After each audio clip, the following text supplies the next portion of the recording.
مزید تفصیلات واسطہ ہمارا جوائن کو تھا وش نیوز رپورٹر حیات بلوچا۔ جی حیات بلوچ، کیا تفصیلات ہیں اس حوالے سے؟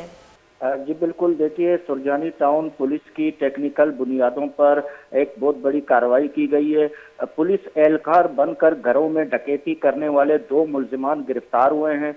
ملزمان کا 6 رکنی گروہ اندھیرے میں وارداتیں کرتا تھا۔ گرفتار ملزمان میں ارباز اور جنید سرائکی شامل ہیں۔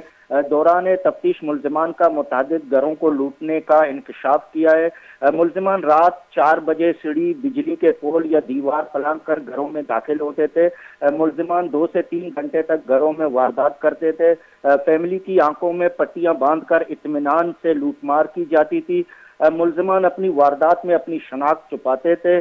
گرفتار ملزمان کے قبضے سے پستول، موبائل فون، زیورات اور کیش برآمد ہوئے ہیں۔ گرفتار ملزمان کے خلاف صرف سرجانی تھانے میں 9 مقدمات درج ہیں۔ پولیس کی جانب سے مزید تحقیقات کا عمل جاری ہے۔ جی بہت بہت شکریہ حیات بلوچ ہمیں تفصیلات سے آگاہ کرنے کے لیے۔ کراچی دھمک سرجانی ٹاؤن پولیس مزری کاروائی، 2 ملزم دستگیر، 20 ردا ملزم پولیس کارندہ جوڑ بتگاں اور اشانہ لوگ تو کل کاروائی کو تھا۔